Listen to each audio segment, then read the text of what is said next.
So, hello everyone. I think we can start. Welcome to this section. I'm gonna share my screen. So here we are from the section of this conference, the session 5, Borders, Regions, Young People and Digital Skills, specific education challenges. First, I will briefly present our cost and the context of this conference, especially for the ones that couldn't follow us from the beginning and they weren't able to assist the morning sessions. So briefly, I'll give you some information. This conference is being presented in the context of a cost action named the Rural Need Youth Network, Modeling the Risks and Revealing Rural Need Social Exclusion. This cost action involves about 22 countries and more than 19 participants. The main goals of the action is to develop a model of comparison for rural needs, exclusion risk and protective factors, and especially the creation of a rural need youth online observatory. You can check more information about the network in our website that we have here.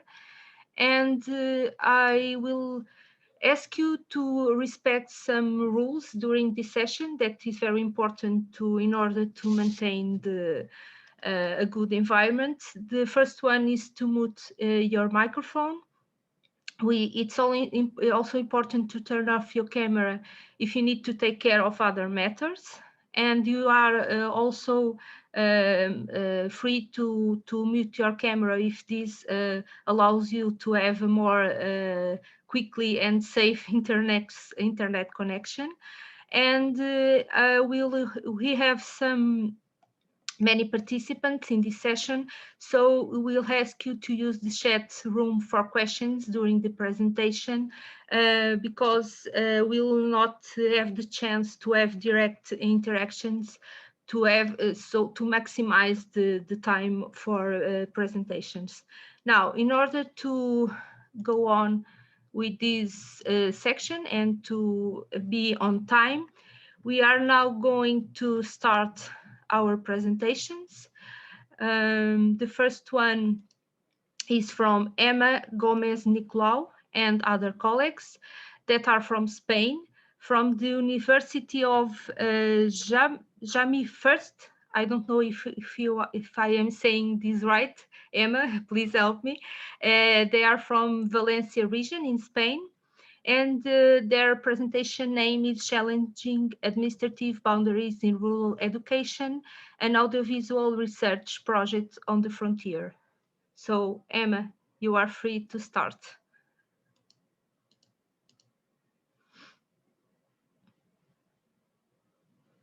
I'm going to unmute. Let me see if can you see the presentation?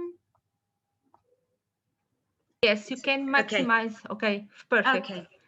Okay, thank you. Good afternoon, and many thanks to the Rural Need Youth Network for the organization of the conference. We are really enjoying it.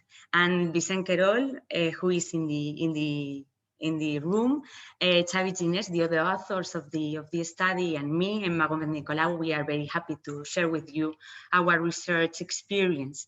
Our research team at University Jaume I in Castellón has a long experience working on rurality, and in 2016 we started a research project regarding the setting up of a new educative facility, a high school degree in Vilafranca, in the inland area of Castellón. We decided to try something new between qualitative research, transference, and participatory research, and we decided to make a documentary on the issue, this arrival of a new high school in Vilafranca, focusing on youth opinions and perceptions on rurality. Why did we start this research? We thought that a new facility, a new educative resource could be a vector of change in the material dimension, that is access to educative resources, that may induce changes in the symbolic dimension on perceiving and thinking on rurality in terms of institutional relationships, employability, rural opportunities. Just once, 40 years ago, there was the possibility to study full secondary studies in the area. That initiative lasted just for a couple of years.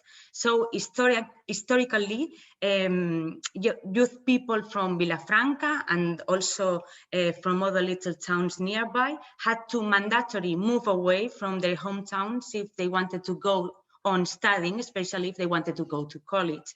So the event was relevant in terms of an historical access to educative resources. At the same time, the event was challenging in two different aspects. First, in terms of administrative boundaries, and second, in terms of language in contact. Regarding the first challenge, Vilafranca had not population enough to set up a high school degree. So the idea was to join population from Vilafranca with population of the nearby region, Aragon. In Spain, the educative competencies are regional, not national. So the new educative facility comes from a negotiation between regions. The secondary school of Vilafranca is located in the boundaries of the Valencian country and is open to the teenagers of La Ilesuela, Cantavieja, Fortanete, and other villages of the Maestrazgo in Aragon. This peculiarity has a deep significance since identities in conflict are shared in a specific social space. The second challenge was the contact of languages. While in Vilafranca, the main language is Catalan, in the Aragon region, the main and unique language is Spanish. So the language curricula was the hard term of the negotiation. So many symbolic aspects were at risk. The Valencian youth people rise to have an education in Catalan and the intensification of a long-term linguistic conflict in the Valencian country. The theoretical framework in which this research is grounded is the new ruralities, focusing on the analysis of the resistance practices that agents develop in rural spaces, constantly marked by the ghost of the population and disappearance. The rural space is understood as dynamic, although very irregular. The new forms habiting rurality are diverse, taking advantage of innovation and technology, but also going back to the expertise in doing things as they were made in the past, digging in the context of quality or even the concept of authenticity. A wide range of adaptation that have to be done to sustain rural areas. Most of them includes challenging the separation between rural and urban. This agentic view of rurality is set in a social discourse that uses the analysis of vulnerability process, the population, lack of services and opportunities, to act in consequence, to resist the population and to resist the disappearance of rural areas. Educational facilities and services are factors to fight rural depopulation. In this case, the new high school allowed teenagers to stay in the rural between 16 and 18 years old, and this may appear as an opportunity to change the representation of the rural, as soon as youth do not feel they are being expelled to the main cities. The popularization and democratization of higher education has played a decisive role in the rural exodus of youth to the cities. And a high school, a full secondary studies opportunities play a decisive role in the construction of a territory for their own, taking into account the identification with people, the visibility of future challenges for the region, the search for job opportunities to be developed in the rural. So the inquiry underlying this study is if increasing the number and quality of social and educational resources and facilities in the populated areas is a successful strategy to fix population. To achieve this, we designed a qualitative study based on semi-structured interviews.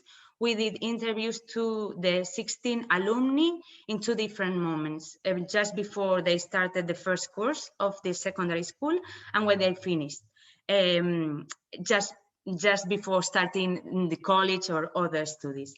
So in the first round, we did audio recorded interviews, and in the second round we added more people to the sample. We added the 3 mayors of the towns involved in the process and also the principal of the high school, and we changed the modality of interview, and we did video recorded interviews with the purpose of making the audiovisual documentary of the experience.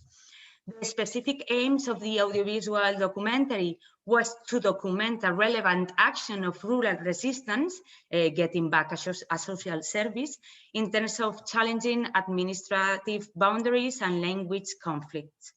To show youth as agentic, to point at youth as the main character on rurality, and to contrast the hegemonical discourse of rurality as depopulated and constantly in crisis with other discourse that recognize the vulnerabilities but develops actions in order to change the material and symbolic aspects of rurality. We filmed the material on July 2018, and the product was ready in this last summer, in 2020. I've prepared just 3 minutes of the documentary just to make an idea of the atmosphere. It's not in English, but I think that you can feel what we wanted to express. I'm going to play it.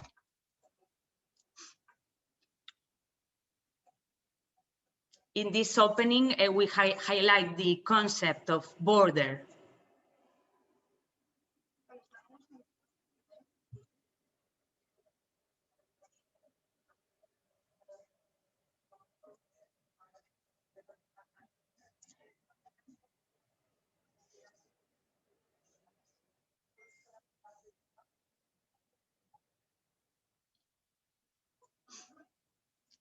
In this second part, they talk about the future possibilities for themselves in the rural, linking education to job opportunities in the rural and beyond the rural.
Okay, as I have just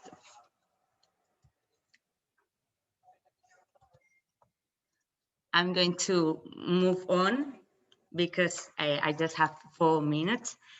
But in the last part, they talk about the importance of being at home during these 2 more adding years in the rural.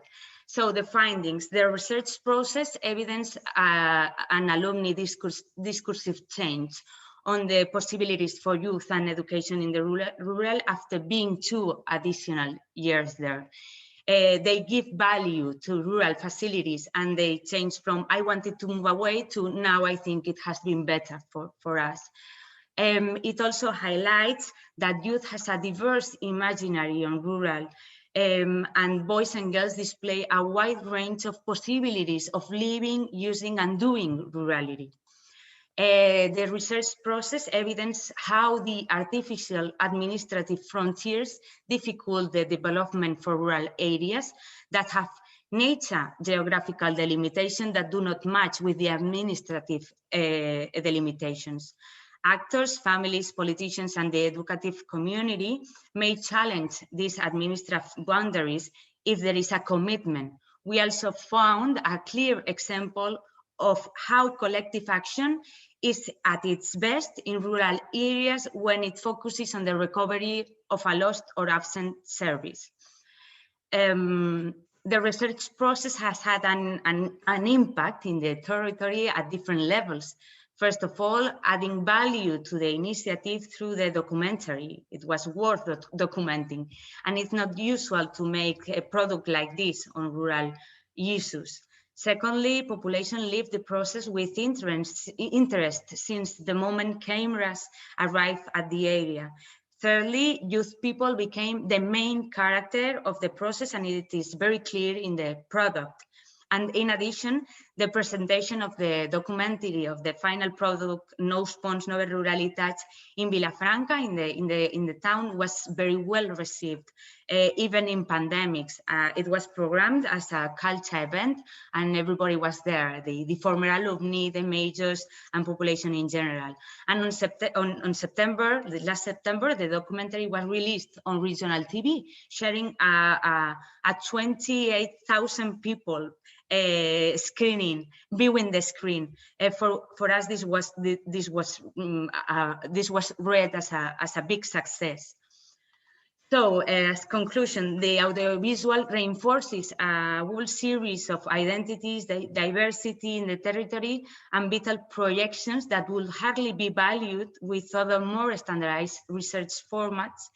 We think that the documentary is itself a product to give back to the community, and the documentary, although it's hard to measure its impact, reinforces a resignification process of the rural imaginary as an active and a dynamic space. Thanks for your attention, and you can download or stream the documentary at this link. Many thanks.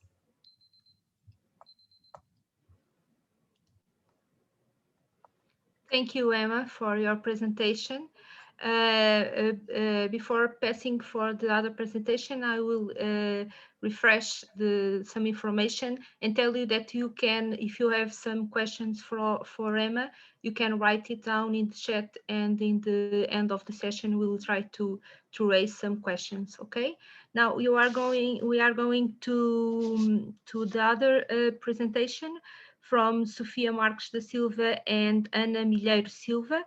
Sofia is from the Center for Research and Intervention in Education from Porto University, and they will present us a presentation named Should I Stay or Should I Go? Expectations of Young People, Schools and Municipalities about Trajectories and Transitions in Border Regions of Portugal. I will ask Sofia if she can meet the 10-12 minutes time in order to meet the time of this session. Thanks, Sofia.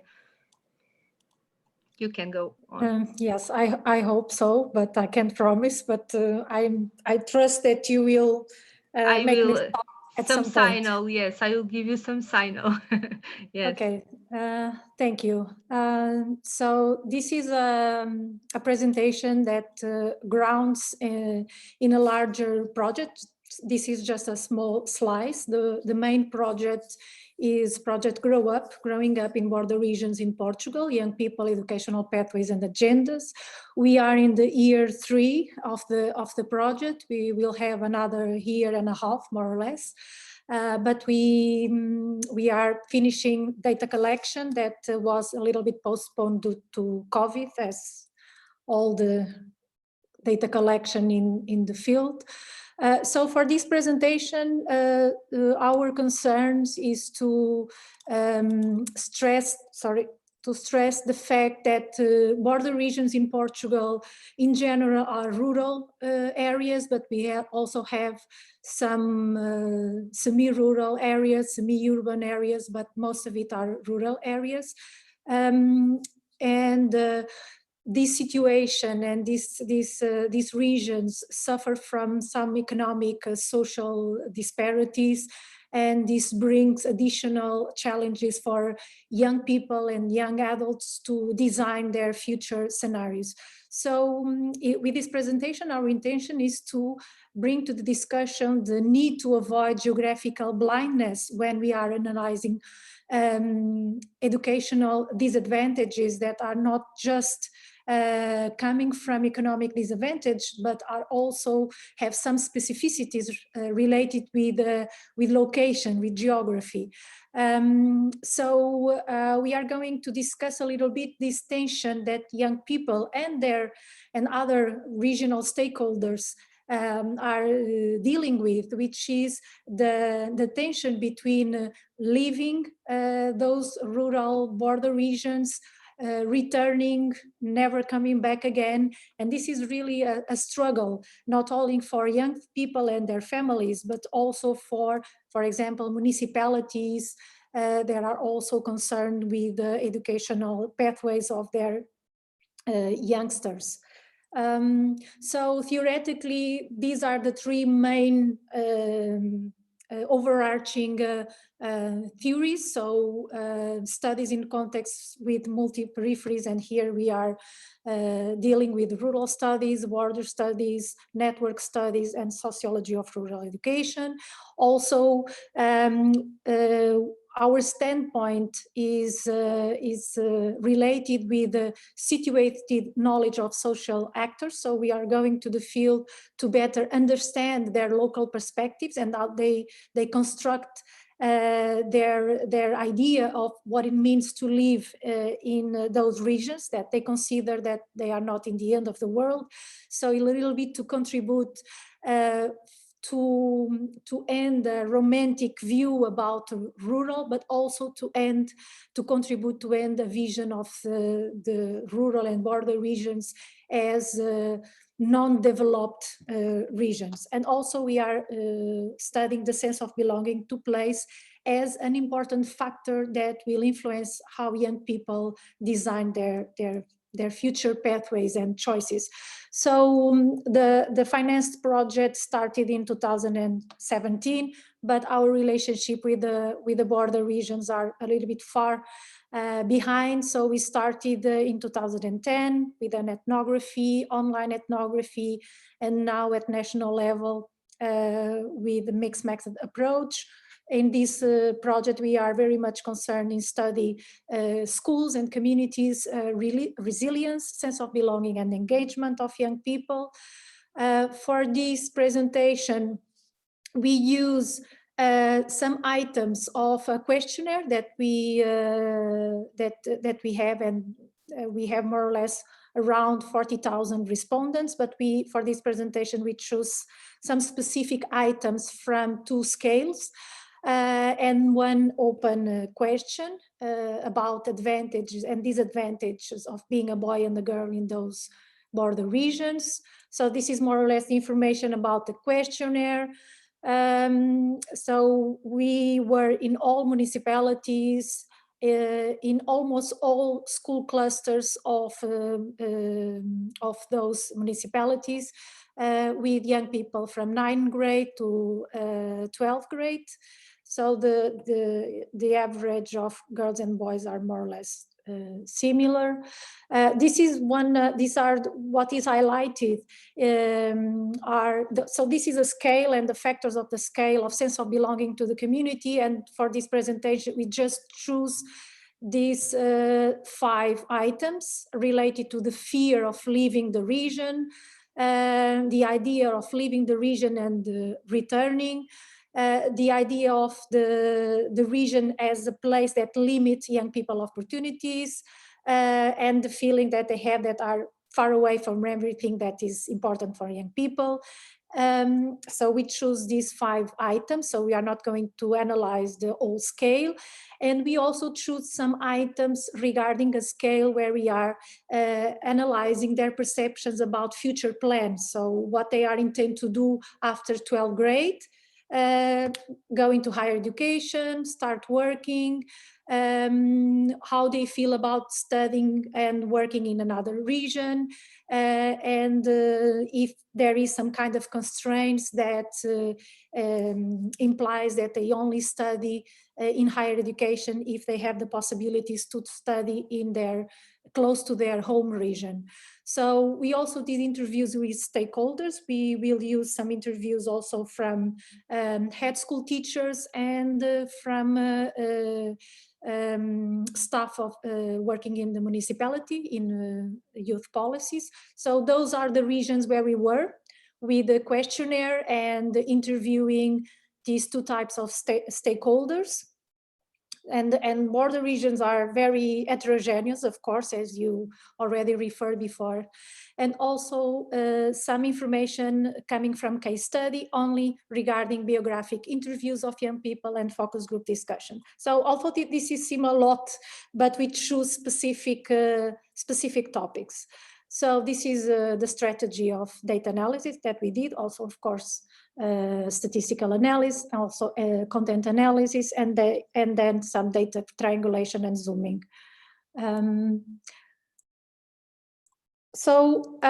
Well, I hope you understand this. These are the five items, and this is just descriptive medium. So this is just descriptive analysis. The colors are the regional colors: North, Centers, Alentejo, and Algarve, which are regions in the south. And as you may see, so they don't have much fear. It's in the more or less a little bit less that in the middle of the scale from 1 to 5 points.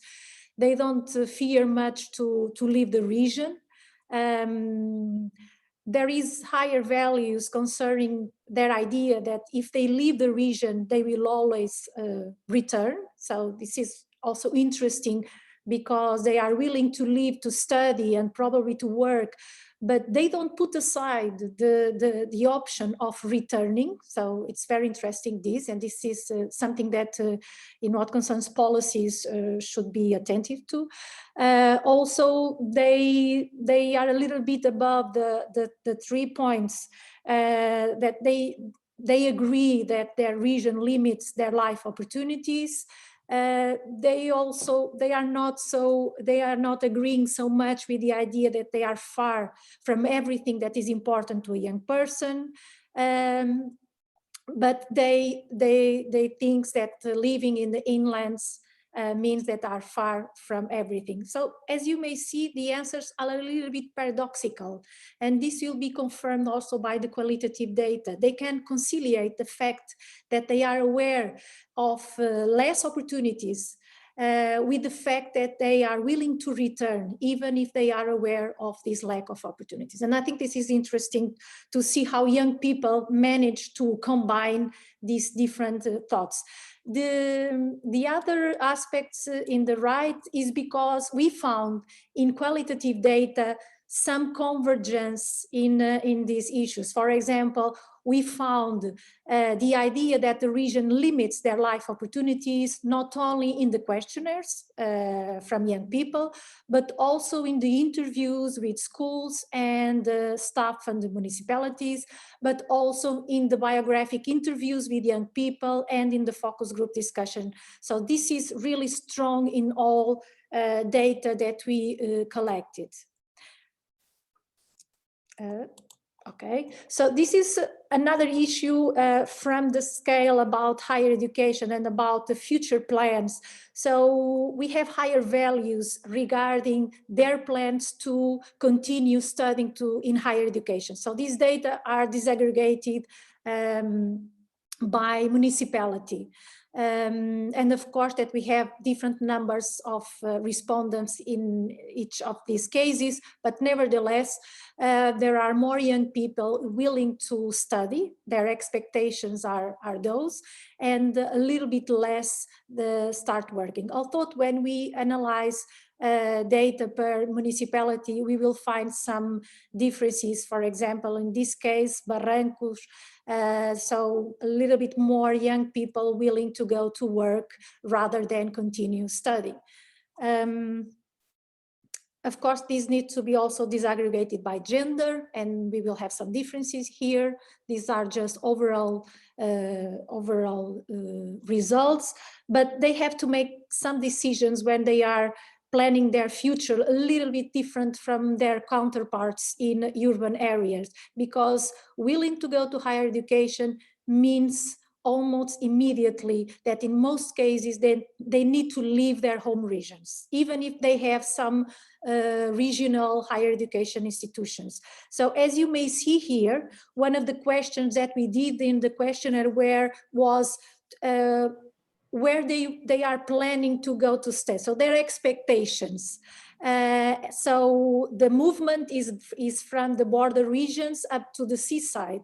So as you may see, most of young people are planning to go to higher education in urban coastal areas as Braga, Porto, Coimbra, and Lisbon. So those are their expectations. Of course that we have some movements in the countryside where are also big universities, like in the southern part of the country, which is Évora, or the University of Algarve. But the majority, their willingness, their desires is to go to big universities in the seaside. I didn't bring it here, but I have another map comparing this data from the questionnaire with official data from higher education, and we may see that those more or less same young people, they usually end up being enrolled in higher education institutions from their regions, usually polytechnic institutions.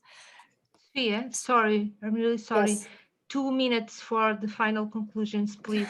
Sorry. Okay, no, it's okay. I have a difficult task. Yes, I know. So when they are very much aware of these advantages so this is from the open questions, and we analyze this amount of valid responses. And they divided into, well, we categorizing two big types of responsibles. So they are aware of these advantages regarding local specificities, and a lot of young boys are still working a lot in agriculture, helping their parents, and usually these kind of data are under the radar.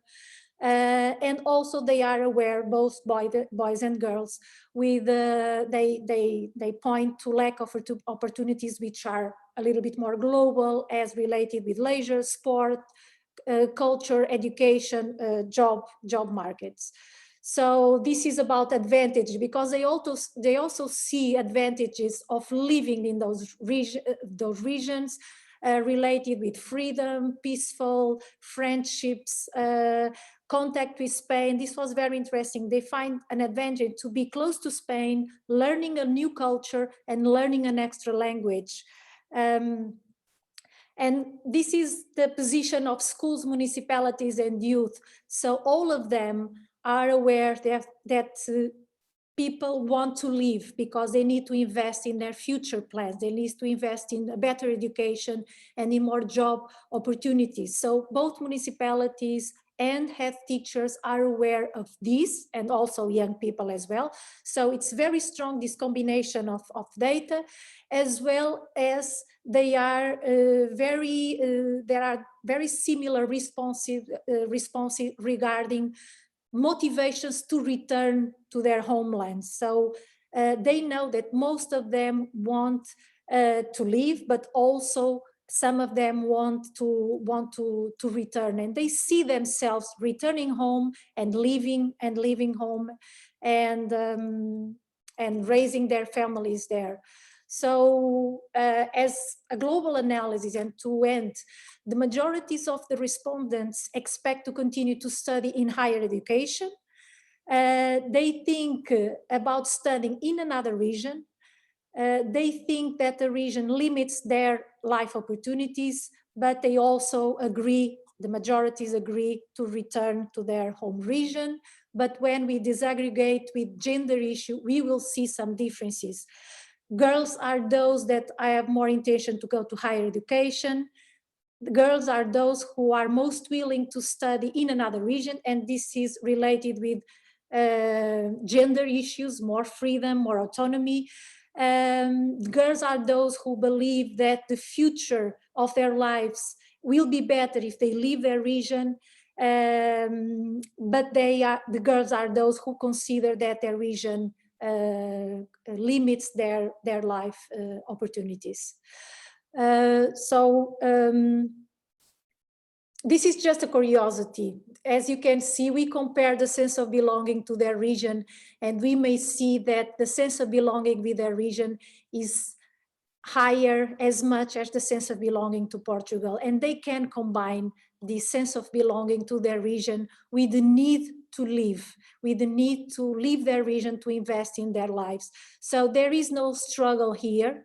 They have this ability to conciliate different belongings and these different paradoxical realities, lack of opportunities in their home regions, but also a very strong sense of belonging to their regions as well. And I will end here, sorry. Thank you very much, Sofia.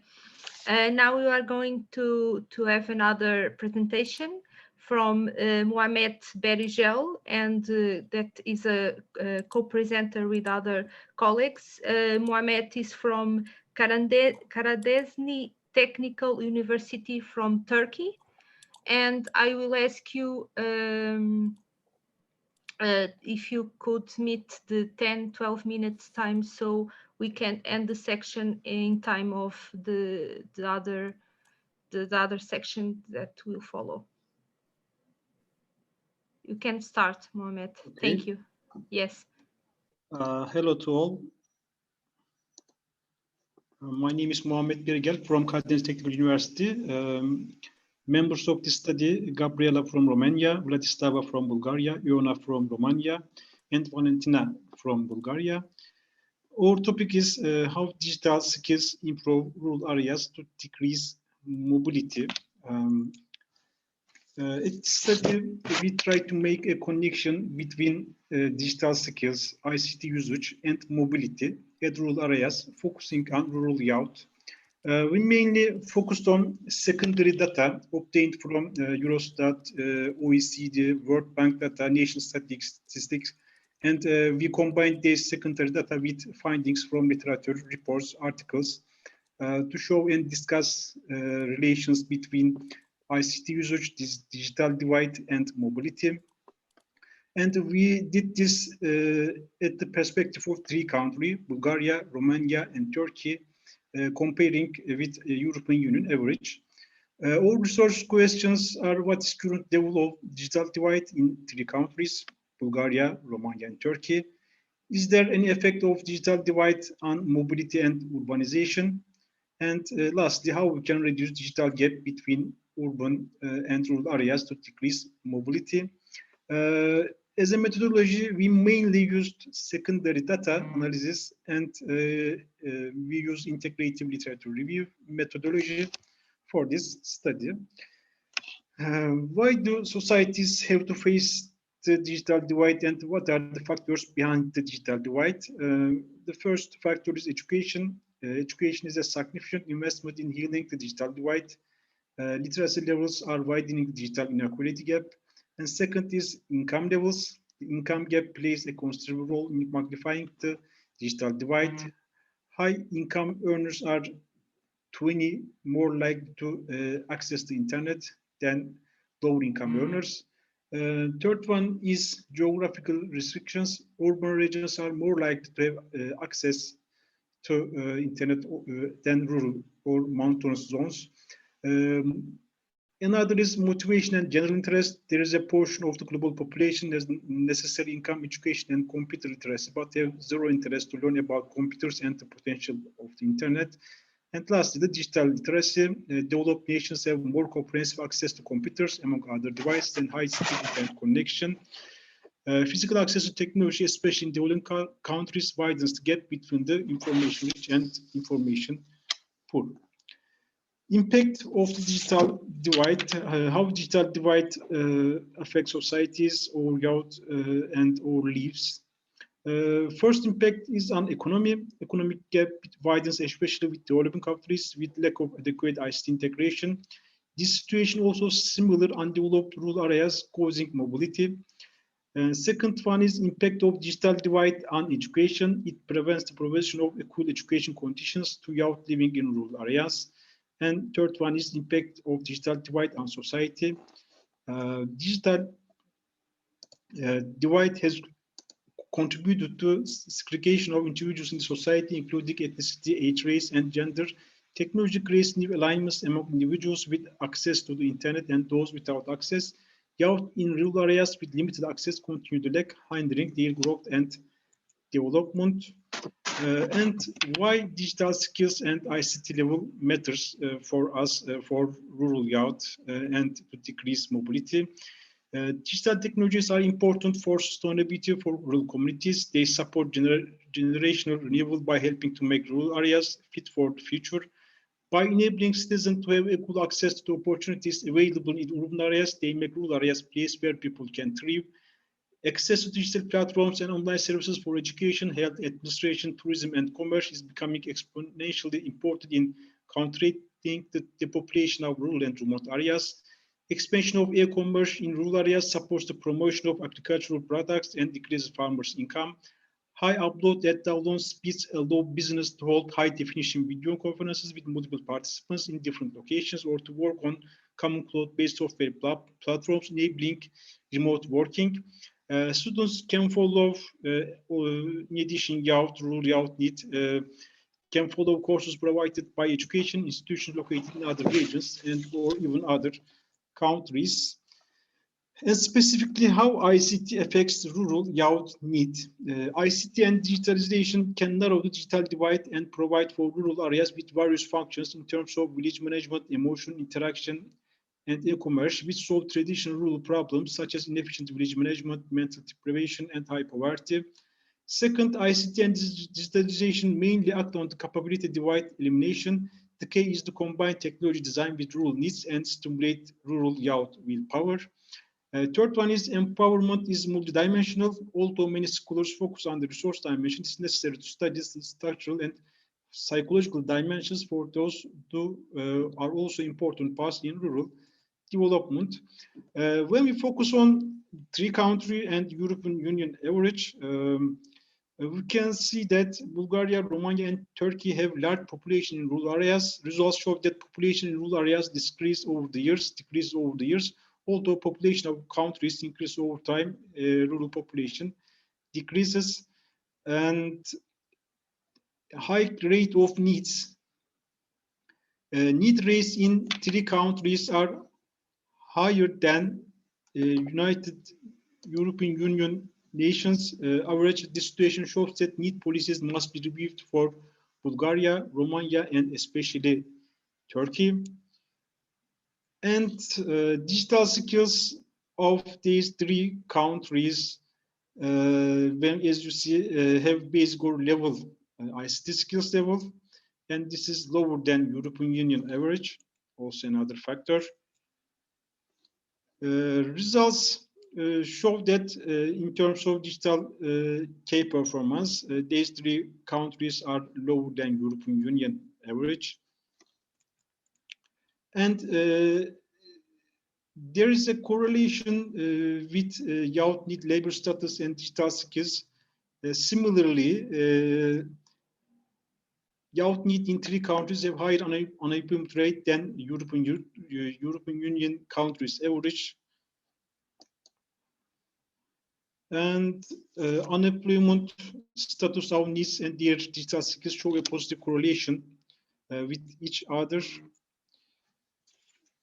As a conclusion, populations in rural areas also have lower rates of internet access and mobile penetration. In general, younger people aged 18 to 35 are more likely than older people to use the internet or own a smartphone, which reflects a digital divide between generations. Furthermore, younger people in developing countries and rural areas are less likely to have access to such technologies than their contemporaries in developed countries and urban areas. ICT, digital divide and mobility in rural areas. What can be done? If policymakers focus on digital job creation for rural youth with limited skills, then micro-work opportunities might be one category with highest potential economic and social benefits. ICT and digitalization can narrow the digital divide and provide for rural areas with various functions in terms of village management, emotional interaction, and e-commerce. We solve traditional rural problems such as inefficient village management, mental deprivation, and high poverty. ICT can decrease migration to rural areas in terms of being an economic driver. Digital connectivity helps rural people potentially have access to labor markets which are farther away. And what must be done at the perspective of Turkey, Romania, and Bulgaria to decrease mobility with ICT in rural areas? These three countries should develop new policies for digital job creation, increase ICT and digital infrastructure in rural areas, ICT education training facilities for rural youth, supply emotional and social support with ICT-based elements, study on structural and psychological dimensions, increase level of ICT skills of rural youth, technology design for rural needs such as e-health, e-government, e-commerce, etc. That's all I will say. If you have any question, I can reply. That's all. Okay, thank you very much, Muhammet, to meet the time. You can stop sharing. Okay. Now we will go to the final presentation from Isaak Panagiotidis. I don't know if I'm saying this right. His colleagues are from Hellenic Open University from Greece, and they will present us a presentation named Adult Rural Students Dropout from Vocational Education, a socio-psychological point of view. And I will also ask Isaak if she can meet the 10 minutes time of the presentation. 10-12 minutes. I will give you some indication. Thank you. Okay. Yeah, I will try to be on time. You can share your screen if you have a presentation. Give me a minute. Okay, of course.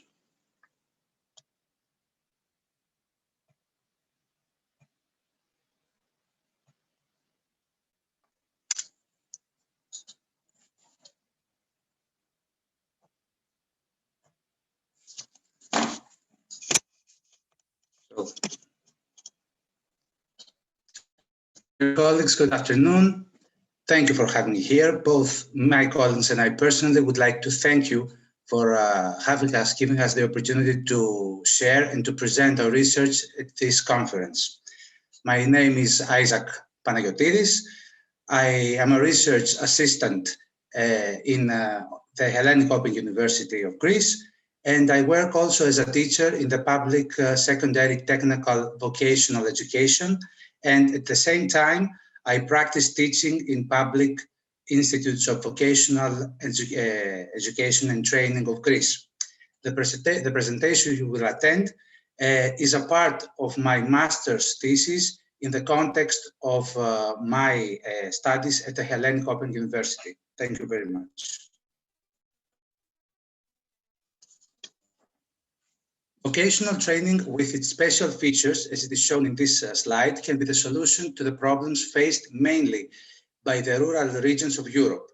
Such problems include high levels of unemployment, especially for low-educated young people, and the limited opportunities that for higher education that young boys and girls face in many rural areas, which expose them to economic uncertainty and perhaps marginalization. Vocational education supplies these people with the skills necessary to enter the job market and a wide range of competencies that allow them to succeed in the job arena. The purpose of this study, this research, is to investigate the factors, internal, external, and institutional, that influence the possibility of dropout of students of Greek vocational education institutes. More specifically, our aim was to uncover the relationship that these factors have with the possibility of young adults dropping out of the training program they have enrolled.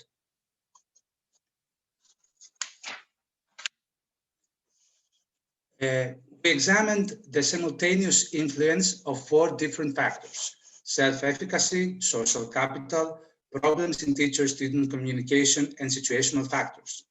Self-efficacy is the sense of competence that refers to an individual's beliefs about his or her abilities and skills, both academically and socially. Social capital, on the other side, is a multidimensional concept that includes the social relations among the individuals in a group, the trust among them, their participation in common activities, their social identification, as well as the cohesion among the members of a group. Teacher-student communication concerns the support that the student receives from his or her teacher during his or her studies through the successful communication that they have, oral or written. Situational factors are occasional factors referring to personal academic obligations that may complicate the adult learner's attendance of a curriculum and lead to possible dropout. All the above factors can lead to quitting someone's studies. We used a quantitative research design that permits the uncovering of relationship between variables and in order to determine students' tendencies towards quitting their studies. The research took place at the Public Vocational Training Institute of ETESA in the area of Pella in Greece, which is a predominantly rural area of Greece. As shown in the graph, 36% of the sample were men, while 64% were women. In addition, the vast majority of the respondents, 84% as you can see, were under 30 years old. The in-group social scale, capital scale, was used to measure the social capital developed among students, which is divided into 4 subscales that aim to measure social bonding, social cohesion, social identification, and social connection, elements that constitute and shape the social capital that each trainee develops. In the descriptive analysis of the research, the mean was used as an indicator of central tendency. The answers of the research participants' statements about social capital were of particular interest. Although the results showed the creation of social bonds, cohesion, and connection among the members of a group, among the students, the adult students seem to hold neutral attitude concerning social identification in the context of their studies. To assess the levels of students' self-efficacy, we used a scale developed by Chen and his colleagues. The scale consists of 8 items. The mean score, after averaging the items, for the total scale was 3.78, indicating middle to high self-efficacy for participants. Also, the mean score for the problems in teacher-student communication was just below 3, 2.92, which is in the middle response option of the scale. On the other hand, situational barriers and social barriers received a rather low mean score, 2.25. All the variables used in this study were measured in a 5-point scale. Our dependent variable was the possibility of dropping out. Here you can see the distribution of the responses. For about 6 out of 10 people, students, out of 10 students, the possibility is very low, whereas more than 20%, 22.7 actually, of the participants stated that the possibility to quit education is moderate, and 8% denoted high possibility. The results showed a marginally non-significant correlation between self-efficacy and possibility of dropping out. The Pearson's coefficient had the value of minus 0.200. On the other hand, the problematic quality of teacher-student communication and situational obstacles were found to significantly correlate with the possibility of dropout. Our coefficients received the values of 0.31 and 0.28 respectively. You can see in the graph that as the values of these two variables increase, so does the possibility. I'd like to remind that both variables, for both variables, higher values mean problematic communication and higher situational obstacles. We also found that all the subscales of social capital, as you can see, negatively correlate with the possibility a student to quit vocational education. It is clear from the graph that higher values of social capital correspond to lower possibility of dropping out.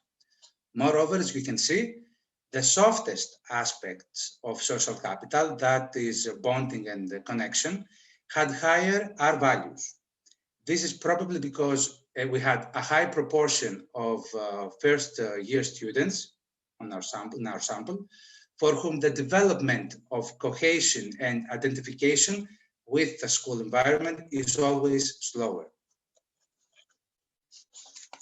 Finally, to see if and how all our independent variables, namely self-efficacy, social capital, the quality of teacher-student education, communication, and teacher-student communication and situational barriers affect the possibility of dropping out from vocational education, we developed a hierarchical regression model. Here you can see the beta coefficients and the corresponding levels of significance for each variable. And here you can see the significant coefficients in red font. Social bonding had the higher beta coefficient, making the most significant contribution to the model. The negative beta coefficient reveals that as students develop social bonds with their colleagues, the possibility to quit the vocational education, the vocational institute, decreases.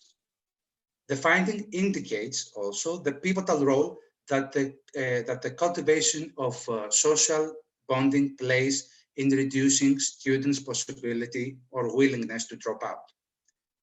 The existence of situational barriers at the problematic communication with their teachers, along with their feelings of low self-efficacy, increase students' tendency to quit vocational education institutes. In conclusion, a person's decision to continue or not their education can be described as a multidimensional process of disconnection. Occasional obstacles such as family or work obligation, for example, to find a job, can lead rural students to drop out of school. High quality communication between teachers teachers and students in the light of the supportive role that the teacher plays during the student's studies reduces the possibility of dropping out. Social bonding and the increase of students' self-efficacy play the most important role in reducing the possibility of dropping out. Hence, priorities for modern adult vocational education programs in the future must be based on two pillars. First is the cultivation of social capital among the students so as to facilitate the integration of individual students within the educational community.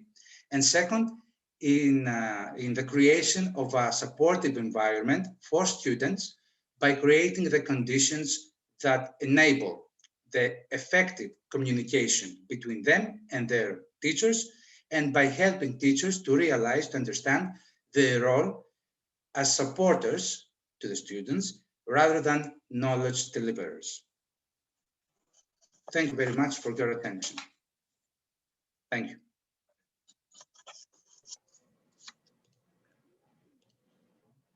Thank you very much, Isaac, and thank you for to have made the time. So we are a bit late because we have another session following this one, but we will have time for one question if anyone wants to put one question for the presenters. We had a wide variety of thematics and approaches, very interesting.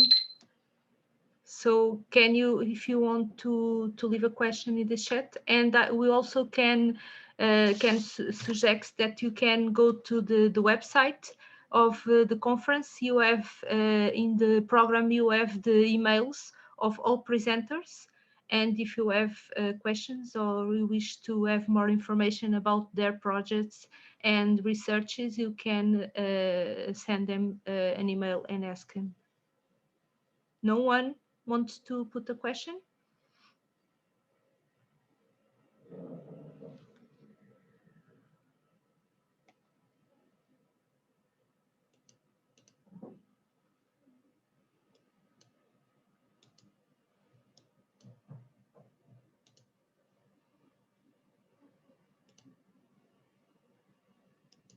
Okay. I don't think we have questions. I would like to ask all of you can answer quickly, please. I was thinking about the importance of the digital technologies in order to to enshort the distance between the spaces and to ensure the inequalities, and I don't know what is your impression, and in this context of pandemic, how this could be an important way to decrease the inequalities from these young people living in rural areas, and how can this be important, for example, for training sessions and for their training and education? If any one of you can. I can add something. Thank you, Sofia. About this. Well, I think that, well, technology by itself will not reduce inequalities. Yes.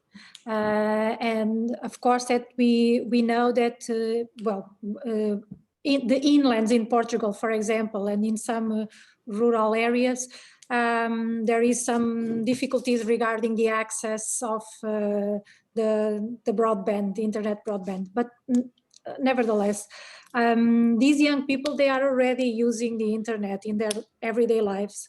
But what we don't know is how they are using it for their own profit in what concerns education.